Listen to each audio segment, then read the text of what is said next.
Jaya TV காலைமலர் நேயர்களுக்கு வணக்கம். நாம் யோக சூத்திரத்தின் 2வது அத்தியாயத்தில் துக்கம் என்றால் என்ன, அதை நீக்குவது எப்படி, அதனுடைய அடிப்படை காரணம் என்ன என்பதை பார்த்தோம். 2 விதமான பரிணாமங்களை பார்த்தோம், திருஷ்டா திருஷ்யம். இந்த இரண்டுடைய சேர்க்கை அவித்தையினால் ஏற்படும் பொழுதுதான் அடிப்படையிலேயே துக்கம் என்பது ஆரம்பிக்கிறது. அப்புறம் திருஷ்யம் என்றால் என்ன என்பதை பார்த்தோம். அது எதனால் ஆனது? முக்குணங்களால் ஆனது. முக்குணங்கள் அதனுடைய குவாலிட்டி என்று சொல்லலாம். அது எதனால் ஆனது? பஞ்சபூதங்களாலும் இந்திரியங்களாலும் ஆனது. அதனுடைய வேலை என்ன, பர்பஸ் என்று கூறும் பொழுது போகம் அல்லது அபவர்க்கம் என்று பார்த்தோம். போகம் என்றால் இந்த பஞ்சேந்திரியங்கள், ஞானேந்திரியங்கள், கர்மேந்திரியங்கள், இந்த பஞ்சபூதங்கள், இந்த மனம், இவற்றை வைத்துக்கொண்டு உலக வாழ்க்கையிலேயே உழன்று அதிலிருந்து வரக்கூடிய இன்பத்தையும் துன்பத்தையும் அனுபவிப்பதுதான் போகம். அல்லது இதையெல்லாம் தவிர்த்து யோக பாதைக்கு சென்று இதற்கு நேர்மறையான இடத்துக்கு சென்று யோகியாக மாறி அபவர்க்கம் என்று கூறுவார். அதாவது கைவல்ய நிலை அல்லது முக்தி என்றே கூட கூறலாம். அந்த நிலையை அடையலாம். ஆகவே இதே திருஷ்யம்தான் நம்மை போகத்துக்கும் இழுத்துச் செல்கிறது, அபவர்க்கத்துக்கும் இழுத்துச் செல்கிறது. எனவே நாம் எங்கு செல்ல வேண்டும் என்பதை நாம் தான் முடிவு செய்ய வேண்டும். போகத்திலேயே இருக்க வேண்டுமா, அல்லது அதை நீக்கி அதற்கு எதிர்மறையான வழியில் சென்று நான் யார், என்னுடைய ஆத்ம தர்சனம் என்ன என்ற கேள்வியை கேட்டு உள்ளே செல்ல வேண்டுமா என்பது நம் கையில் தான் இருக்கிறது. அடுத்த சூத்திரத்திலே இது எப்படி உருவானது, இந்த திருஷ்யம் எப்படி உருவானது, அதனுடைய எவல்யூஷன் என்று சொல்வார்கள், பரிணாம வளர்ச்சி, அது எப்படி நடந்தது என்று கூறுகிறார். விசேஷ அவிசேஷ லிங்கமாத்ரா அலிங்காணி குணபர்வாணி. அதாவது சாங்கிய தத்துவத்தை ஒட்டியே யோக தத்துவமும் இருக்கிறது. 6 தர்சனங்கள் வேதத்திலிருந்து வந்தவை. அந்த 6 தர்சனங்களிலே சாங்கியமும் யோகமும் ஒன்றோடொன்று பின்னி பிணைந்தவை. அதனுடைய குறிக்கோள், அதனுடைய கோட்பாடுகளை யோகமும் ஏற்றுக்கொண்டிருக்கிறது. ஆனால் யோகத்திலே இன்னும் கூடுதலாக ஈஸ்வரன் என்ற ஒரு அமைப்பை பற்றி சொல்லியிருப்பார். சாங்கியத்திலே அது கிடையாது. ஆனால் சாங்கியம் எப்படி இந்த உலகம் உருவானது என்பதை வெகு அழகாக ஒரு பட்டியலிட்டு காட்டுகிறது. குணங்கள் தன்னுடைய நிலையில் நிலைத்து இருக்கும் பொழுது எதுவுமே நடப்பதில்லை. குணபர்வாணி, குணங்களில் சிறிது சலனம் ஏற்படும் பொழுது மூல பிரகிருதி என்று சொல்லக்கூடிய அந்த முதல் நிலையிலிருந்து மகத், அதாவது புத்தி தோன்றுகிறது. அந்த புத்தியிலிருந்து வருகிறது அகங்காரம். அந்த அகங்காரத்திலிருந்து வருகிறது மனம், தன்மாத்திரைகள். இந்த அகங்காரத்திலிருந்தான் பஞ்சபூதங்கள், 10 இந்திரியங்கள் எல்லாமே வருகின்றன. இவை இரண்டுமே 24 தத்துவங்கள் என்று சொல்லப்படுகிறது.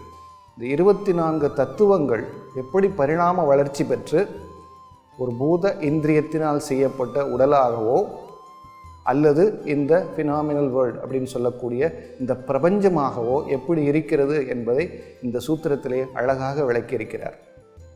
அது குணங்கள் மாறாமல் இருக்கும் பொழுது அந்த எவல்யூஷன் நடக்காது, பரிணாமம் நடக்காது, அப்படியே இருக்கும்.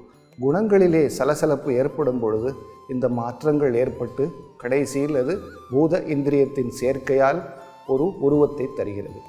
நாம் இன்று துய்பாத பீடத்திலேயே இன்னும் சில மாறுதல்களை செய்து அதனுடைய பலன்கள் என்ன என்பதை பார்க்கலாம்.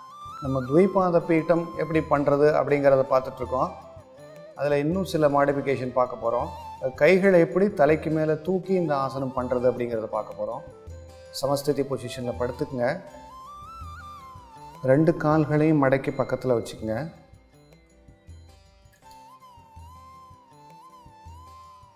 இப்போ மூச்சை உள்ளே இழுத்துக்கிட்டே இடுப்பை மேலே தூக்குங்க. அதே டைமில் கைகளையும் தலைக்கு மேலே தூக்குங்க. கைகள் 2ம் தரையில் வச்சுக்கோங்க. உள்ளங்கை கூரையை நோக்கி பார்க்கட்டும்.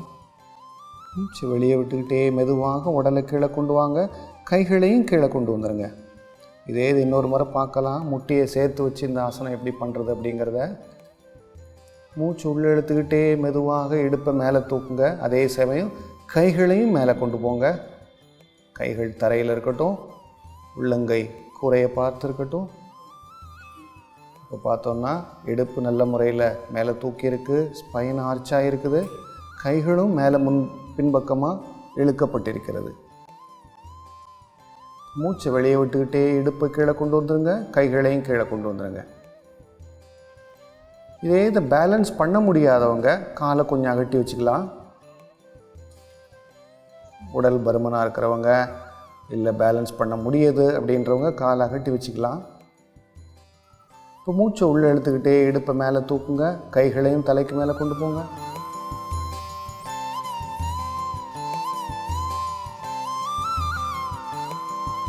மூச்சை வெளியே விட்டுக்கிட்டே மெதுவாக உடலையும் கீழே கொண்டு வாங்க, கைகளையும் கீழே கொண்டு வாங்க, கால்கள் அகட்டிய நிலையில். இன்னொரு முறை பார்க்கலாம். மூச்சு உள்ளே இழுத்துக்கிட்டே இடுப்பை மேலே தூக்குங்க, கைகளையும் தலைக்கு மேலே கொண்டு போங்க, கைகளை தலையில் வச்சுக்கோங்க, உள்ளங்கை மேலே பார்க்கட்டும். மூச்சை வெளியே விட்டுக்கிட்டே இடுப்பை கீழே கொண்டு வந்துடுங்க, கைகளையும் கீழே கொண்டு வந்துடுங்க. சில பேருக்கு நெக், அதாவது கழுத்து பகுதியில் வலி இருக்கும், ஷோல்டர் நல்ல ஸ்டிஃபாக இருக்கும். அவங்க இந்த ஆசனத்தை இப்போ நம்ம மூச்சை உள்ளே இழுத்துக்கிட்டே மேலே இடுப்பை மேலே தூக்கணும். அந்த இழுக்கும் போதே சில சமயம் என்ன ஆகும்னா நெஞ்சு பகுதி விரிவடைவதனால கழுத்துக்கு வலி வர வாய்ப்பு இருக்குது. அவங்க இந்த ஆசனத்தை மூச்சை வெளிவிடும்போது எப்படி பண்ணுறது அப்படிங்கிறத பார்க்க போகிறோம். அதாவது இப்போ இன்ஹேலில் பண்ண இதே பாஸ்டரை எக்ஸேலில் பண்ணால் அந்த நெக்கில் ஸ்ட்ரெயின் இருக்காது. அது எப்படின்னு பார்க்க போகிறோம். இப்போ இந்த பொசிஷனில் மூச்சு உள்ளே இழுத்துக்குங்க, மூச்சை வெளியே விட்டுக்கிட்டே இடுப்பை மேலே தூக்குங்க. இப்போ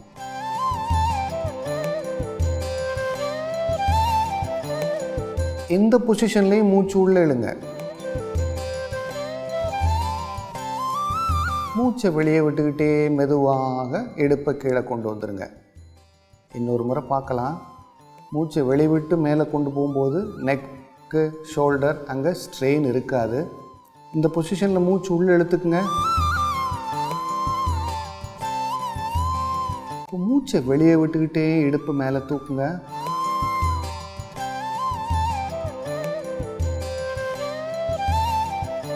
இந்த பொசிஷனில் மூச்சு உள்ளே இழுங்க.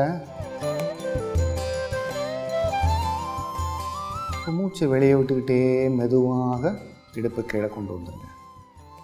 ஸோ இன்ஹேலில் இல்லாமல் எக்ஸேலில் இந்த பாஸ்டர் பண்ணியிருக்கோம்.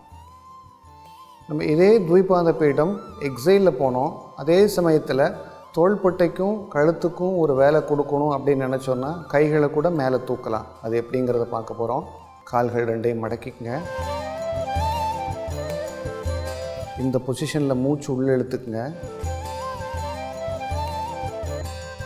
இப்போ மூச்சை வெளியே விட்டுக்கிட்டே மெதுவாக இடுப்பையும் மேலே தூக்குங்க, கைகளையும் தலைக்கு மேலே தூக்குங்க.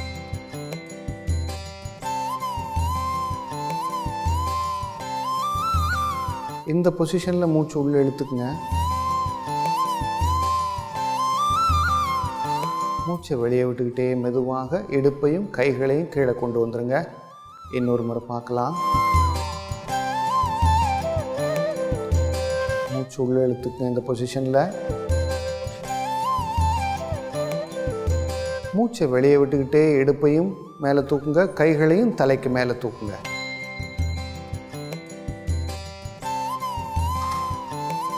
இந்த பொசிஷனில் மூச்சு உள்ளே இழுங்க. மூச்சை வெளியே விட்டுக்கிட்டே மெதுவாக உடலையும் கைகளையும் கீழே கொண்டு வந்துடுங்க.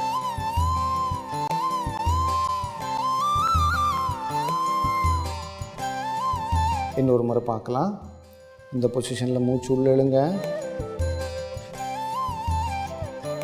மூச்சை வெளியே விட்டுக்கிட்டே இடுப்பை மேலே தூக்குங்க, கைகளையும் தலைக்கு மேலே தூக்குங்க.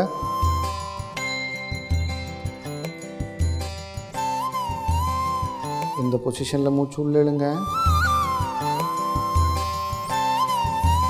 மூச்சை வெளியே விட்டுக்கிட்டே மெதுவாக உடலை கீழே கொண்டு வாங்க, கைகளையும் மெதுவாக முன்பக்கமாக கீழே கொண்டு வந்துடுங்க.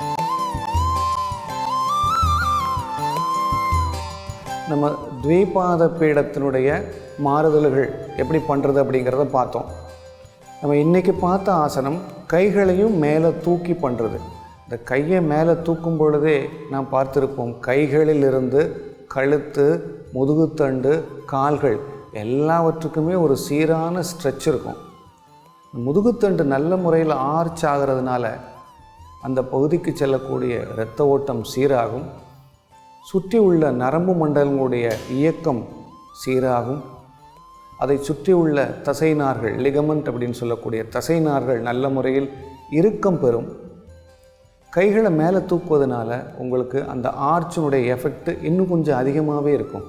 இந்த மேல் முதுகு பகுதி நல்ல முறையில் முன்பக்கமாக மேலே வரும். சில பேரை நம்ம பார்ப்போம், கூன் விழுந்த மாதிரி இருப்பாங்க, 2 ஷோல்டருமே முன்பக்கமாக இப்படி சரிஞ்சிருக்கும்.